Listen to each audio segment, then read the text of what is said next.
In the days and weeks after 9/11, the US decided to fight a war in the shadows. Americans should not expect one battle, but a lengthy campaign, unlike any other we have ever seen. It may include dramatic strikes, visible on TV, and covert operations, secret even in success. 14 years later, there's no end in sight. We will degrade and ultimately destroy ISIL. So what does the US do now? And will this conflict ever end?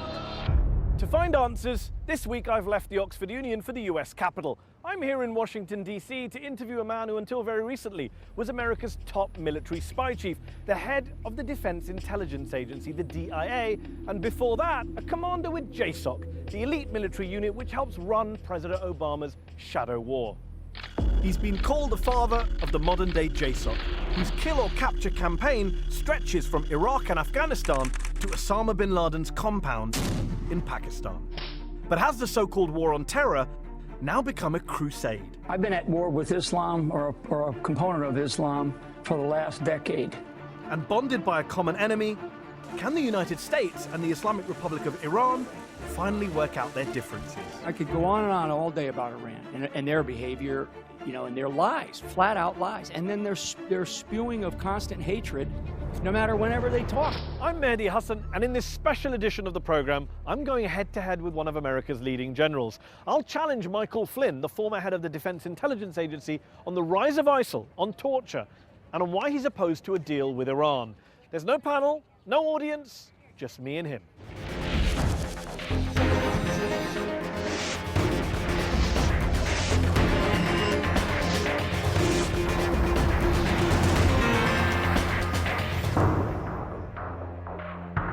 General Flynn, your former boss, President Obama, has said that his aim is to, quote, degrade and ultimately destroy the terrorist group known as ISIL.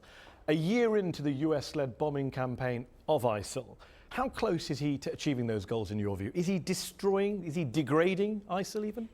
Yeah, I think that he's degrading them. I don't think that we'll ever destroy this organization. I mean, we may cause it to change its name, but we are never going to destroy this organization. Destroy means completely eliminate. In military parlance, that would be to should he not have used those words? He should not have used those words. Those were incorrect words to use, and he should have been more precise. And he should have actually stated what I believe would be attainable goals, which would be to change the behavior. But it's not realistic, as you say. It's not realistic. It's you totally served unrealistic. under President Obama as his head of his Defense Intelligence Agency at the Pentagon for 2 years. You're now out of government. You've been critical of some of the things he's done since. What would you be doing differently to him in Iraq against ISIL?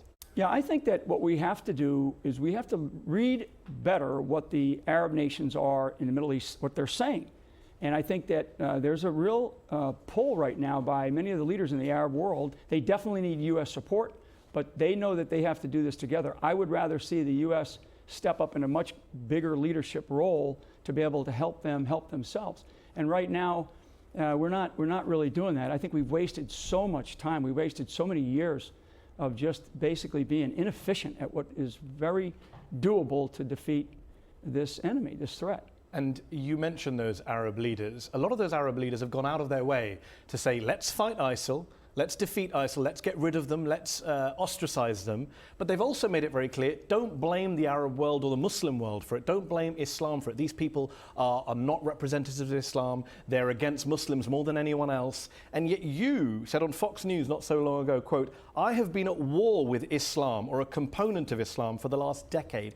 Isn't that the kind of inflammatory clash of civilizations, holy war rhetoric so let's not kid ourselves. that ISIL engages in? Aren't you engaging in the kind of stuff that Sure. ISIL says? Isn't that what they want to hear? Let's not kid ourselves about what it is that we are facing. And we are facing, and the Islamic world is facing an element within the religion of Islam that is going to change it one way or the other, in my belief, change it for the bad, for the negative, if something is not done. But they have grabbed hold of this religion, and they are using it in a very, very dangerous way. And if the religious component, the moderate, somewhat pro-moderate component of Islam actually stands up to it, I believe that it can be defeated. Just on the phraseology, when you say you've been at war with Islam, right, that's not helpful language, is it? That gives ISIL... No, I have. I've had arguments. I've sat Islam is a religion of I've sat with individuals billion plus like people, you. And you're saying you're at war with them. Doesn't that give ISIL what they want? ISIL say, look, ISIL will be saying, look at that US general on Al Jazeera. He's saying he's at war with Islam. Come join us. Defend Islam. You're going to send recruits their way with language like that. We are at war with a radical component of Islam. And the way I believe it is that Islam is it's a political ideology based on a religion. Islam is? That's what I believe. And that's how I Sorry, like do you mean Islamism or Islam? So I'm confused here. Islamism. Okay. You're not saying the religion of Islam is a political ideology based on a religion. So when I say I've been at war with Islam, I mean I've sat down with members of Al Qaeda, members of the Taliban that are my age. I mean very well educated guys, and ask them why. What is it that's going wrong somewhere that we're fighting each other? What is it that what is your excuse? And if the excuse is, well, the West is bad, the Jews of Israel are bad, that's not a good excuse. A lot of terrorism experts who have sat down with these guys, they say, actually, these guys are political. These guys are, as you say yourselves, they're a political group using the religion as cover. I don't agree. The guys that are the serious leaders of these groups absolutely believe that their version of Islam is the right version, they're serious is the correct leaders. version. We're now seeing reports that ISIL, the top ranks of ISIL, are filled with ex-Ba'athist army officers from the Saddam regime. They're not all religious fanatics, as you seem to imply. I mean, MI5, Britain's domestic intelligence agency, did a study of several hundred terrorists a few years ago and found, I quote, far from being religious zealots, a large number of those involved in terrorism do not practice their faith regularly and could actually be regarded as religious novices. I don't disagree with that, but I will tell you that there is a sufficient number of leaders still in Al Qaeda and definitely in this group we call ISIL. Their religious beliefs are very strong. And therefore it's a religious war in your view? I think that it's a political war. I think it's a political war, but I think that they use the excuses that they have applied to be able to fight. Completely agree with you, but my worry is that you are indulging those excuses. You're allowing them to get away with making those excuses. What I'm trying to do is giving help them people legitimacy. I don't think so. I see what they have done is this is a political ideology based on a religion. And to me, we have to come to grips with that. And yet, rather than go after the political ideology, you're going after the religion. Not necessarily. I think it's the political ideology. When you say you're at war with Islam, you're going after the religion in general. If I believe it's a political ideology, that's true. Okay, well, here in the West, especially here in the US, you hear a lot of this rhetoric about religion, Islam, ISIS being the responsibility of certain Islamic scholars or Islamic groups. You hear lots of people say it's the responsibility of the Shia-led government in Baghdad, the mistakes that they've made in the recent years. You hear people say it's the fault of Assad and obviously the repression in Syria. You hear people blame the Gulf countries for allegedly funding some of these groups. Very conveniently, I often find, we hear very little about America's own responsibility in this conflict, in this problem. Isn't it the case, General, that there would be no ISIL today in Iraq if the US hadn't invaded and occupied Iraq in 2003? Yeah, I think that looking back, there were a number of strategic errors that were made. You have to look back over 50, 60, 70 years. And you can even look back longer, but we definitely put fuel on a fire that was by invading and the behavior that had some embers there. Oh yeah, absolutely. I mean, there's no doubt. There's no doubt. I mean, when history will not be kind to the decisions that were made, certainly in 2003. And here's the thing, going into Iraq, definitely not. And not just with Iraq, obviously there's Syria. You're on record as saying the handling of Syria by this administration has been a mistake. Many people would argue that the US actually saw the rise of ISIL coming and turned a blind eye, or even encouraged it as a counterpoint to Assad. And a secret analysis by the agency you ran, the Defense Intelligence Agency, in August 2012 said, and I quote, there is the possibility of establishing a declared or undeclared Salafist, it's not secret anymore, it was released under FOI. The quote is, there is the possibility of establishing a declared or undeclared Salafist principality in eastern Syria, and this is exactly what the supporting powers to the opposition want in order to isolate the Syrian regime. The US saw the ISIL caliphate coming and did nothing. Yeah, I think that where we missed the point, I mean, where we totally blew it, I think, was in the very beginning. I mean, we're talking 4 years now into this effort in Syria. Most people won't even remember. It's only been a couple of years. The Free Syrian Army, that movement. I mean, where are they today? Al-Nusra, where are they today? And how much have they changed? when you don't get in and help somebody, they're going to find other means to achieve their goals. And I think right now what we have allowed is... Hold on, you were helping them in 2012. We've allowed this extremist, these extremist militants to come in. But why did you allow them to do that, General? You were in post. You were the head of the Defense Intelligence Agency. Well, those are policy. I took the liberty of printing out that document. Yeah. This is the memo I quoted from. Did you see this document in 2012? Was this come across your table? Yeah. I paid very close attention to all this. So when you saw this, did you not pick up a phone and saying, what on earth are we doing supporting these Syrian rebels? That kind of information is presented, and what did you do about it? Those become, I argued about it. Did you say we shouldn't be supporting these groups? I did. I mean, we argued about the different groups that were there, and we said, who is it that is involved here? And I will tell you that I do believe that the intelligence was very clear.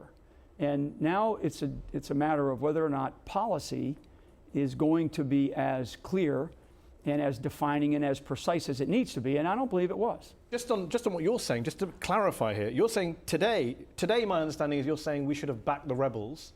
You're saying in government you agreed with this analyst. We should have done more earlier on in this effort than we did. But in 2012, which was 3 years ago, let's just be clear, just for the sake of our viewers. In 2012, your agency was saying, quote, the Salafists, the Muslim Brotherhood, and Al-Qaeda in Iraq are the major forces driving the insurgency in Syria. Mm-hmm. In 2012, the US was helping coordinate arms transfers to those same groups. Why did you not stop that if you're worried about the rise of quote-unquote Islamic extremism? I mean, I hate to say it's not my job, but my job was to ensure that the accuracy of our intelligence that was being presented was as good as it could be. And I will tell you, it goes before 2012. I mean, when we were in Iraq, and we still had decisions to be made before there was a decision to pull out of Iraq in 2011. I mean, it was very clear what we were going to face. Well, I admire your frankness on this subject. Very clear what we were going to face. Let me just before we move on, just to clarify once more. You are basically saying that even in government at the time, you knew those groups were around. You saw this analysis, and you were arguing against it. But who wasn't listening? I think the administration. The administration turned a blind eye to your analysis. I don't know if they turned a blind eye. I think it was a decision. I think it was a willful decision. A willful decision to go support an insurgency that had Salafists, Al-Qaeda, and Muslim Brotherhood. A willful decision to do what they're doing, which you'd have to really ask the president, what is it that he actually is doing with the policy that is in place, because it is very, very confusing. I'm sitting here today, Mehdi, and I can't tell you exactly what that is. And I've been at this for a long time. Okay, well, let's go back to Iraq. I just want to ask you one last question about Iraq. Many would argue that the Iraq invasion was a recruiting sergeant for extremists and terrorists. You seem to have conceded partly that earlier on in this interview. You said that I think it was a strategic mistake. I think history will not be kind. But let me just get very specific on Iraq. US prisons in Iraq are believed to have helped radicalize thousands of young Iraqis who passed through them. Absolutely. Not just through torture, but through providing a recruiting ground, a meeting place, a training facility for the very same militants that the US is now bombing. I think 17 of the top 25 there's no doubt that the prison system that was the Iraqi prison system became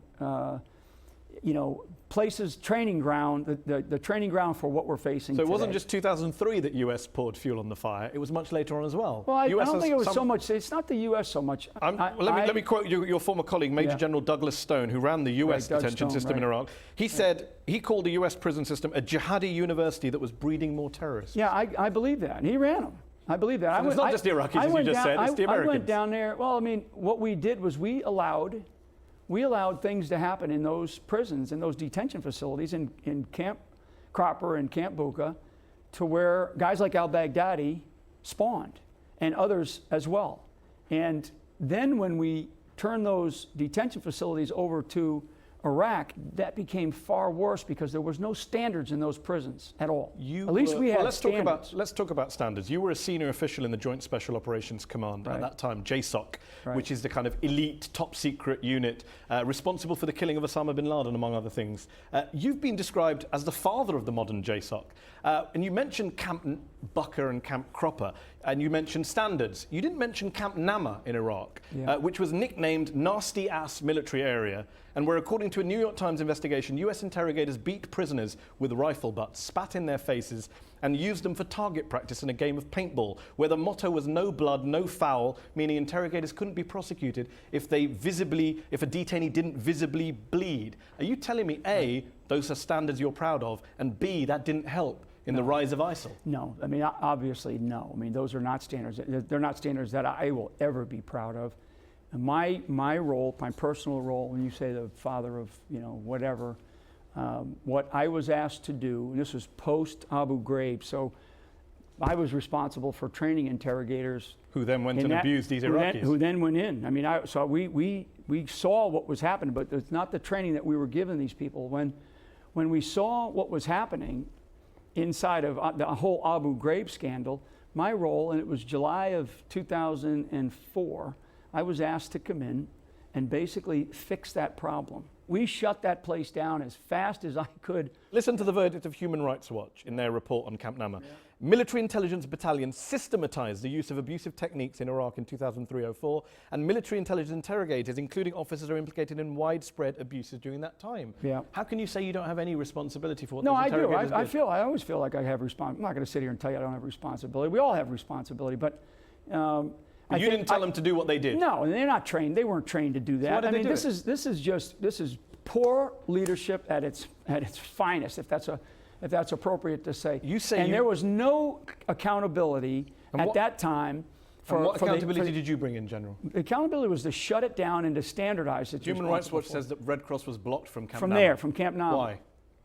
You'll have to ask the folks that ran Camp Nama. You were one of the commanding officers who turned up to clean them up? I was the one that shut it down. I was the one that helped shut it down. Did you call for Red Cross to be allowed in internal conversations? We did. Eventually, we did. Human Rights Watch says there are few indications the military undertook any systematic efforts not in Camp Nama, to investigate and prosecute abuses. Yeah, I'm sorry. Human Rights Watch says there were few indications the military undertook any systematic efforts to investigate or prosecute abuses. That's not true. There were individuals in Iraq and in Afghanistan that came under investigation, and many were found, those investigations were found substantiated, and those individuals were punished. How many interrogators from Camp Nama were prosecuted in a court of law? I don't know. I don't know. Any? I don't. Because internal punishments don't really count, though, do they? Yeah, I don't know. I think that our entire system is guilty.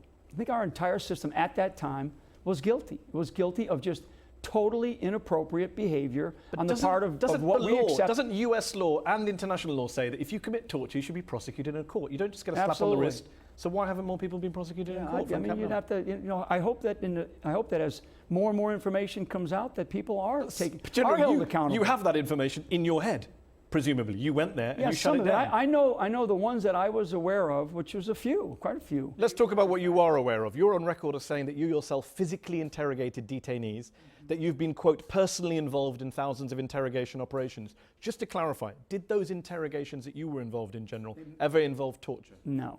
And when we say torture, are we both agreeing on the definition of torture? Every single one that I was involved in, I have no problems with. No waterboarding? None of that. Nope, none of that. No beatings, no sleep deprivation? Nope. None of that stuff? Nope. None of the stuff we've heard about all those abuses? Nope. That's right. The reason I ask is... if I was asked to do anything, Mehdi, I was asked to take the standards that we were training and take the new doctrine that came out and get this thing under control. Again, history is not going to look kind on those actions that you're describing right now, and we should be held accountable for many, many years to come. The reason I ask about your role is Esquire magazine reported in 2009, they quoted a soldier from Camp Nama who said that a colonel named Mike was present in the interrogations when a lot of those abuses were going on. Was that Colonel you, General? No. So you were never present when any of those abuses? In 2009, that was already... No, that wasn't when it was reported, but he's talking about the issues. I'll give you my time in Camp Nama lasted about 3 days. Whether it's interrogations or drone strikes or assassinations or renditions or night raids or whatever it is, do you believe that your work in that so-called shadow war resulted in America being more secure today than it was after 9/11? Because 14 years after 9/11, all the war on terror seems to have given us is more war and more terror. It doesn't look like a success from where I'm sitting. I think that we have invested in more conflict instead of actually investing in solutions. So when I say that, what I mean is that We invest in more drones, we invest in more bombs, we invest in more weapons, we invest in more ammunition, we invest in more guys to go out and kill more guys.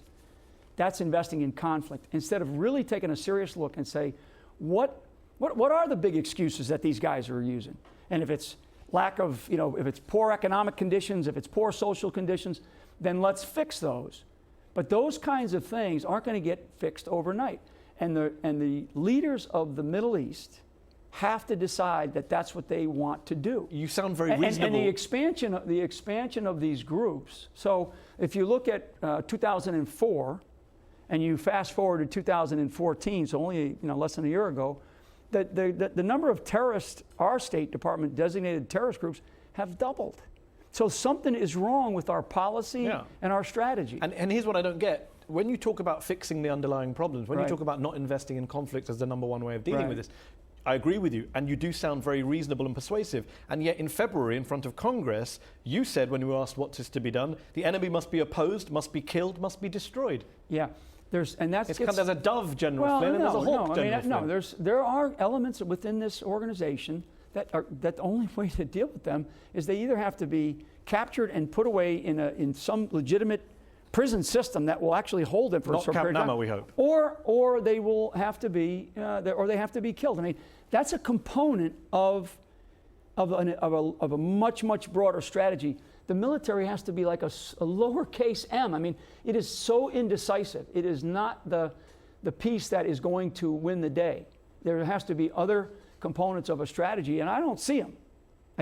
I see us making the military component the principal effort from our perspective, and I just don't see any other real strong informational, diplomatic, or primarily economic component to this thing. And frankly, the region needs to come to the table and say, this is how we believe we can end this thing. You say the region needs to come to the table, and yet you talk about the kind of failures of the military side. I'm asking about the role you played. You were J-SOC, which did this quote-unquote shadow war. So you keep saying Camp Nama, but we closed Camp Nama. You closed Camp Nama, but then you like did. I said, I spent 3 days But then there. you did renditions. You did drone strikes.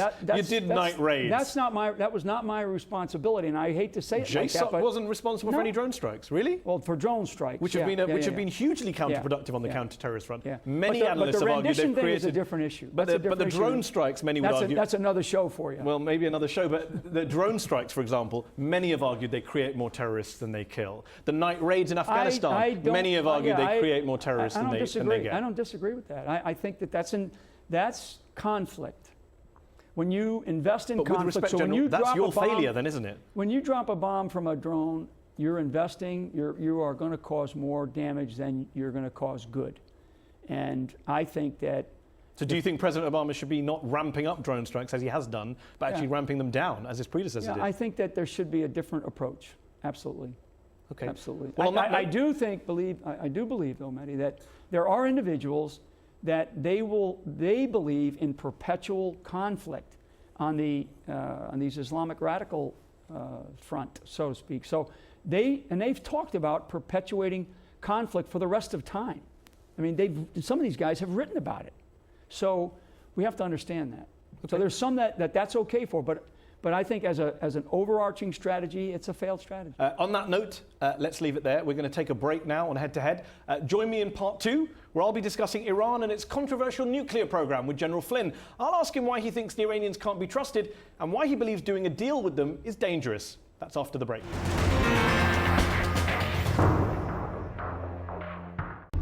After decades of mistrust, states like these and their terrorist allies constitute an axis of evil. Animosity. It is America and their agents who promote terrorism. And mutual accusations. Iranian authorities failed. Iran and the United States have reached a nuclear agreement. While the deal makers believe the plan will prevent Iran from building a nuclear bomb, its critics have branded it a calamity. The other Sunni Arab nations will not sit by and watch Iran acquire nuclear weapons. So is it a fresh start or a fatal mistake? Stop Iran now. Reject this deal. And can old foes ever become real friends? This deal is not built on trust. It is built on verification. The hostility goes back more than 60 years and was triggered by oil. Flanked by the great land masses of Asia and Africa lies the ancient kingdom of Persia. In 1953, Washington and London orchestrated a coup to overthrow the elected Prime Minister of Iran, Mohammad Mossadegh, who had nationalized the then British-controlled oil industry. Can mutual understanding solve the present crisis, preserving for mankind oil from the wells of Persia? In his place, the US propped up the Shah, whose corrupt and despotic reign bred discontent. The royal couple were treated to the first ballet ever performed in the White House. In 1979, the people of Iran rose up in revolution. Autocracy became theocracy. The US became the Great Satan. 52 Americans were taken hostage for 444 days when Iranian students stormed the embassy in Tehran. And the crisis prompted an end to diplomatic relations. As we drove along the deserted main street, the extent of damage and death became clear. In the 1980s, the rift widened when the US backed Iraq's invasion of Iran. Your country is now helping Iraq.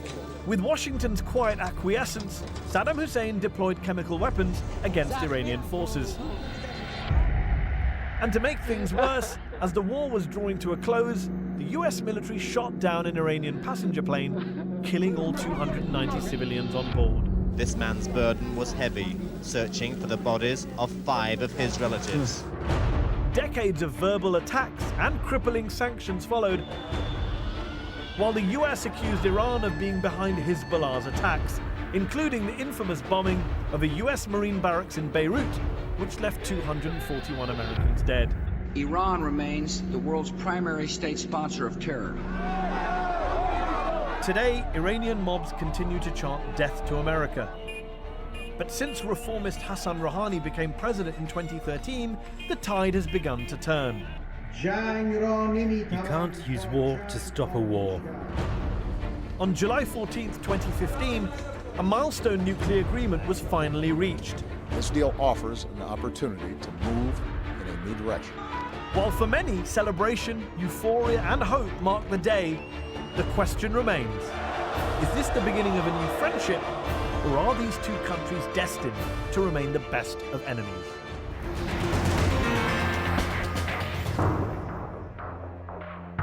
Welcome back to Head on Al Jazeera. My special guest tonight is retired General Michael Flynn, who was President Obama's top military intelligence official right up until August of 2014, and is a former Special Operations Commander too. General, for more than 3 decades now, the US and Iran have been bitter enemies. Isn't it time now to bury the hatchet, to find some common ground, to end this kind of never-ending Cold War between your two countries? Yeah, and I will tell you, Mehdi, for many years in the commanders that I have worked for, when I have been asked, I've been very pro, we have to do something with Iran. We have to talk to Iran in some form or fashion, but we've got to do it in a way that also recognizes their really bad behavior over the 3.5 decades that frankly the mullahs have been in charge of that country. Whenever you speak to American officials or former officials, they talk about Iranian bad behavior, undeniable as it is. Yeah, it's undeniable, that's right. But when you talk to Iranians or Iranian officials, they'll say, what about American bad behavior? We never hear about America's support for the Shah, for the toppling of Mohammad Mossadegh, the Iranian Prime Minister, for the support of Saddam's invasion of Iran, the shooting down of Iranian airliner. There's enough bad behavior to go around on all sides, isn't there? But it's not, so I'm not going to disagree with you on those issues. Well, you can't, those are facts. Yeah, they're facts, but it's, it's so consistent. Their bad behavior, Iran's bad behavior is so consistent, and it's so often, and it's just continuous. At some point in time, this is a country, Iran is a country that's got a well-educated society. I mean, there's so many positives and so much potential for them to contribute to the greater good of the world, yet they don't.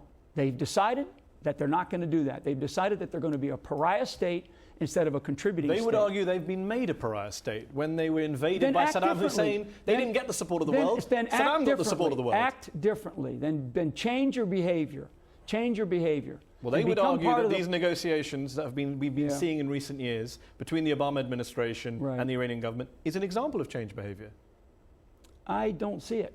I don't see the changed behavior. I mean, I think that they continue to violate the sanctions. They continue to support with weapons and other capabilities, bad behavior. I mean, they're doing things, and they're frankly working with certain countries that are allowing the sanctions to be busted. So, I mean, just, get to a point where you accept your role in the world. And I think for Iran, they need to accept where they are going to be, where do they want to be in the future. You can't have it both ways, generals. You can't say we want to isolate them with sanctions, but they've got to play a positive part in the world. You've got to pick one or the other. That's what the Obama administration's doing. The reason why the sanctions, if you go way back, is because of bad behavior. Okay, well, you claim, and you've dismissed President Obama's nuclear negotiations as flawed, as dangerous, as a false choice. You've called it wishful thinking. Right. Why?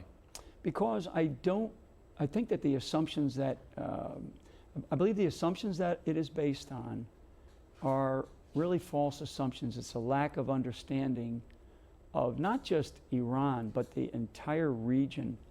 And I think one of the assumptions that was made, a strategic assumption that has been made with these, is the sensibilities of the rest of the region. How would the rest of the region how is the rest of the Middle East going to respond? And when I say the Middle East, really the Arab world, how is it going to respond? And I think that there was some assumptions that were made that are not good assumptions. But again, you seem to be having your cake and eat it. On the one hand, you say Iran is a major bad behavior, bad player. It's sponsor of bad groups. It's busting sanctions, and you're talking about the worry. You're worrying about the stability. Look at the international association of inspectors. Look at what the inspectors have said. The IAEA have said that Iran is not building a nuclear weapon.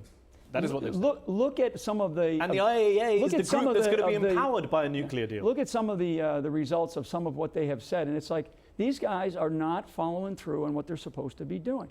That's just on the nuclear issue. But taking a wider point about the region, isn't the whole way you get stability in the region by bringing Iran into the fold, by bringing it in from the cold? I do. So I think the Rather region, than treating it like this kind of child that you patronize and dismiss. Yeah, I don't think we're patronizing Iran at all. You talk about Iran like a kind of like an unruly child. Well, they're definitely a nation state that has demonstrated behavior that is unacceptable to international norms and laws, and they don't accept accountability for any of their actions. So putting that aside, here's a country that is helping you fight country? ISIS. Iran is helping America fight ISIL in Iraq. For their own purposes. But nevertheless still helping the United States. They helped the United States fight the Taliban in Afghanistan. They also killed a lot of Americans in Iraq. I'm not denying that. I'm saying to you, they also killed a lot of Americans in Beirut and Americans in other embassies around the world. So, I mean, it's a funny... And there's plenty of documents suggesting that some of your Gulf allies have supported groups that have killed Americans. Sure. There are plenty of documents that show many of your other allies have worked against you. The point is you only single out this one country. I think that there should have been some decisions made before Iran came in to the discussion that said, here is going to be the framework that we are going to abide by, and then bring Iran in. But I also think that also strongly believe that the rest of the region should have been part of the conversation as we went forward with this thing. How would you control or contain or curb, whatever you want to use, so, I mean, Iran's nuclear program? We're looking at hindsight. I would have brought in other players up front, and I would have definitely brought in the rest of the region to let the rest of the region know this is how we are going to proceed. Here are the rules of engagement. What are those rules? Yeah, I'm asking you what you would have done differently to President Obama. Yeah, I think what we're going to expect out of Iran. I think nuclear development. I think changing the economic system in the Middle East is vital. I think all that. The entire region needs to change its economic system. You're not answering my question. How would you have got Iran's nuclear facilities to do the president's proposed deal is to reduce the number of centrifuges, increase the number of inspections, etc., etc., etc. How would you have got results similar to that? Tactically mandate that they open up all their facilities. And Iran says no, then what?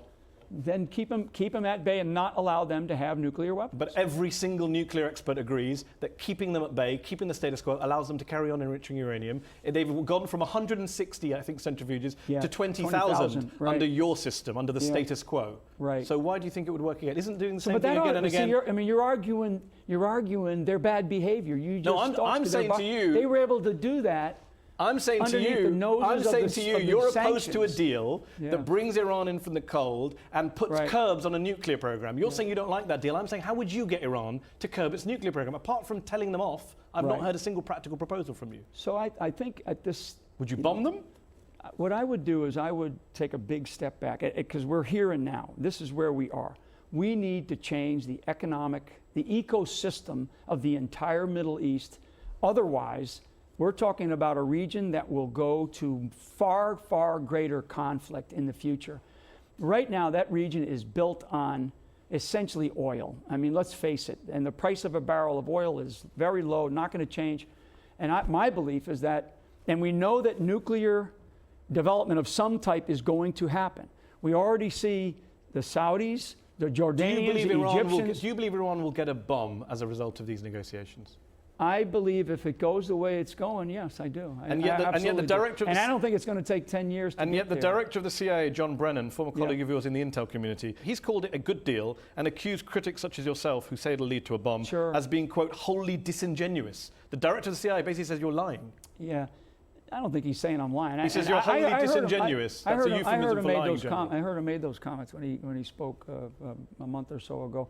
You know, I look at this and I say, look, the assumptions were flawed going in. We are at a place now where this is not just about nuclear weapons. This is about changing a system inside of the Middle East that the Arab world recognizes it must change. I appreciate that. If they don't figure out this, but that's a diversion for the purpose of our conversation. Yeah, I'm asking about the nuclear program. Yeah, the nuclear program. We can make the Arab world becomes a wonderful home Iran of democracies tomorrow. will have a nuclear weapon in some period of time, less than 10 years. You know that for a fact, do you? No, I don't know it for a fact, but if I look at other historic examples. You believe Iran is intent on building a nuclear weapon? If I look at other historic examples, and North Korea is the best one, but there's others, that they will have a nuclear weapon. And that's but that's not the view. Having a nuclear just to be weapon. clear, you're an ex-member of the U.S. intelligence community. Right. That is not the view of the U.S. intelligence community that you were part of until August of last year. Yeah, I don't think so. You do think that's the view of the U.S. I think that's the view of some. Well, James Clapper, who's the director of National Intelligence, told Congress in February, we do not know whether Iran will eventually decide to build nuclear weapons. What do you know that the director of National Intelligence doesn't know? What I look at is what have been the behaviors, what have been the statements, and what is the intent. And I try to read into that intent, right? I try to read into those things. With respect, that's what we heard about Saddam Hussein, and we know how that worked out. This gets back to understanding, that's right. This gets back to understanding what it is that we're facing. I believe Iran is going to have a nuclear weapon. And yet your reasoning for that, which you just outlined for us, is exactly the reasoning offered by Dick Cheney and co. in 2003 in relation to Saddam and Iraq. And yet you're making the same mistake again. No, I don't think so. I think that you're repeating the same rhetoric. Saddam had chemical weapons. He had capabilities. He definitely had them. The poor intelligence that was displayed. But also poor thinking. It was an assumption. Lack of imagination. And yet you're making the same assumptions today. You're saying that I believe that they're going to build a weapon, but I don't have any evidence for that. What I'm trying to do, Mehdi, is I'm trying to get us to use our imagination and think differently about this. But this deal lacks imagination because it's solely focused on one very narrow thing, the development of nuclear weapons. Instead of, let's take this up and say, how can we take this group, this P5+1 and Iran, and maybe brought in the other members of the region and say, how can we change from an investment in conflict to an investment in basically a new life for these people of the Arab world? If it goes in this direction, Mehdi, this is a bad direction to go in. Not just a bad direction. According to you, it's wishful thinking on the president's part. And yet people like Zbigniew Brzezinski, General Brent Stoker, former national security advisors, people like Ephraim Halevi, former head of Israeli Mossad, variety of nuclear specialists in the United States, Admiral William Fallon, former head of Central Command. They've all come out and backed this deal on exactly the grounds you're saying you oppose it. They're saying it will open up new possibilities in the region. This is a bit of a hypothetical, but this is happening as we speak. So we have nuclear agreements being signed with the Saudis, with the Jordanians, and with the Egyptians, and possibly, if I understand it right, if I read it right, maybe even in Tunisia. So those are nuclear agreements between those nations and Russia, because Russia is a nuclear developer. You believe they're all going to get nuclear weapons? That's your worry? Oh, it's going to. If there's one thing I learned in the military a long, long time ago, and there's the phrase "be for it," when it is going to occur. It now equals nuclear development of some type in the Middle East. There are plenty of analysts who disagree with you on that. Oh, I'm telling you, it's going to happen. It is going to happen. And yet Israel has had nuclear weapons in that region since the 60s, and that didn't prompt a nuclear What we're going to see arms is race. we're going to see either, and where I'm involved and where I hope for, is that we have nuclear energy development, because it also helps for projects like desalinization and but nuclear energy getting is fine. water. It's legal. Nuclear it's energy would be great. If it was nuclear energy, in theory, the best case, the best case would be no nuclear. That's not going to happen. You would like to see a region, Middle East, free of nuclear? Yeah, but that's ridiculous. Is that what you would like? Can I just confirm? I would love to see it. So you would like to see Israel give up its 200 nuclear warheads? I would love to see it, but it's not practical, because actually nuclear energy is very clean, and it actually is. It is so cost effective, much more cost effective for producing water from desalinization. So then why don't we just welcome nuclear energy and carry on efforts to stop nuclear weapons? I would love it. Okay, so we're all on the same page. I think that's but it has to be done in a very internationally inspectable way. That's exactly what's happening right now, General. You keep, well, the majority of experts disagree with you, respectfully. You keep going on about the Iranian threat, and you began this part by talking about Iranian bad behavior. Isn't it the case, General, that Iran, for all its bad behavior, in terms of threat levels, is unlikely to initiate or intentionally provoke a conflict or launch a preemptive attack on the United States? Iran. Well, I think no. I don't think that's... You don't agree with that statement? I don't think that's a true statement. That statement, General, is your statement from February 2014. I don't think that's a true statement, because... So were you lying when you said it last year? I think the word is directly... Now, if you say... Your against, words. I know. You said unlikely. Let me just clarify. Unlikely to initiate or intentionally provoke a conflict or launch a preemptive attack on the United States. Those are your words. I think what we have to do is we have to look at our embassies around the world. I mean, a direct attack would be on the sovereignty of the United States. I think Iran attacking like an Al Qaeda 9/11 type of attack is unlikely. That's unlikely. So you still stand by that soil? statement? Yeah, on the soil of the United incorrect. States. It's not incorrect. It's not incorrect. I think that's true. Barack Obama has staked much of his presidency and his foreign affairs legacy on his handling of Iran. Do you believe he's been risking US national security in doing so, putting American or even Israeli lives at stake? I think it's been a dangerous approach to US national security, yes, I do, because I don't think that he has taken in the totality of Iranian behavior for at least the last 3.5 decades.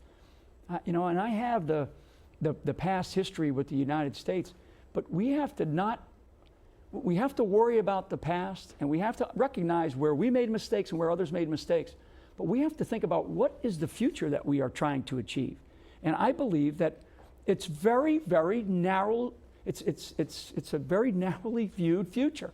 We have to think about the next 10 years, the next 50 years, the next century. So when you hear, and there are solutions that can get us there. So when you hear people like Senator Lindsey Graham saying the president has failed miserably to protect America, or Senator John McCain calling him the most naive president in history, is that a critique you share? I think that those are, from those gentlemen, I think that those are certainly what they believe. I share some of that. I think that they're also talking about the Islamic State and the rise of the Islamic State, the rise of terrorism. So I think if they, if what they're talking about is that whole context, then I share it. And I believe that we have to be very circumspect about what kinds of actions have we brought forward in the Middle East that have caused this expansion of this rise of Islamic extremism, and also this behavior that Iran has had over many decades. Just on the president's national security policies, here's what's interesting. Here in Washington, D.C., you hear a lot of people across the political spectrum, but especially on the right, saying he's weak, he's not tough enough, he apologizes to all our enemies, he's given up some of the successes that he inherited, etc., etc. And then across the world, and I'm sure some of our viewers will share this view, you have people who say, Barack Obama? I mean, this is a guy who's ramped up drone strikes in Pakistan, killed US citizens without trial, toppled Colonel Gaddafi in Libya, is back in Iraq bombing ISIL, surged troops in Afghanistan, sent Navy SEALs in to kill Bin Laden. So the critique elsewhere in the world is actually, it's not that he's too soft, it's that he's as hard as George Bush was. He's too tough.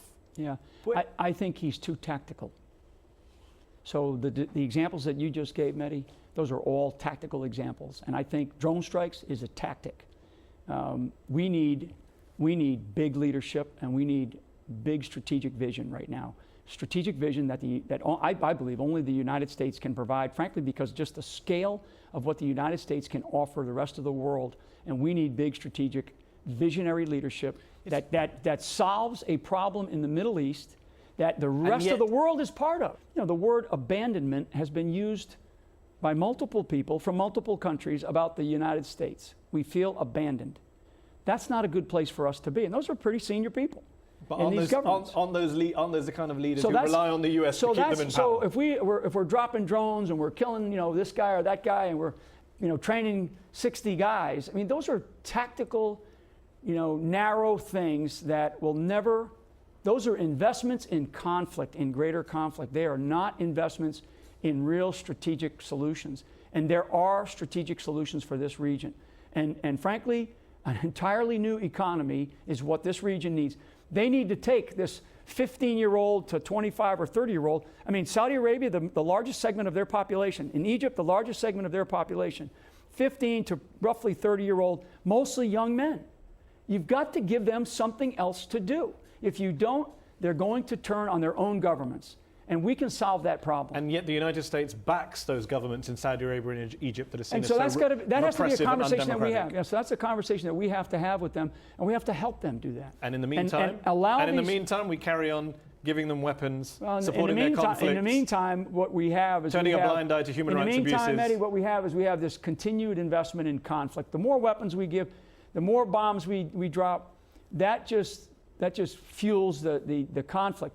Some of that has to be done, but I'm looking for the other solutions. I'm looking for the other side of this argument. And we're not having it. Well, given this is we're not having it as the U.S. Given this is the part of your narrative that I agree with, yeah. Let's wrap up on that point. But let me ask you one question before I go. You've been very critical of President Obama and American strategy in recent years. Have you considered running for office yourself now you've left the military? America has a long history of generals. I have been asked. But right now, I mean, God, why? Which party? Because you're a registered Democrat, I believe. Yeah. But yet many would say you sound like a Republican. Well, it's funny because it depends on where. Well, what I am is I am a realist, and I'm someone who has spent most of my life based on our national security. So, my answer is, thank you for considering it, but it's just not something that I'm interested in. Not right now. Not right now. I mean, God. I mean, look at politics. It's so ugly. But to quote the president on Iran, all options are on the table. Yeah, all options are always on the table. To finish real quick, the last one of the things I learned as a military guy is the best plan gives you the most options at the last possible minute. So I'm going to maintain all of my options right up until the last possible minute. Okay, well, that's all we have time for here on this head-to-head special from Washington, D.C. General, thank you very much for joining me here in the studio. Nice to meet you. Thank you all at home for watching. Next week, we'll be back in the Oxford Union in front of an audience for a new episode of Head-to-Head. Good night.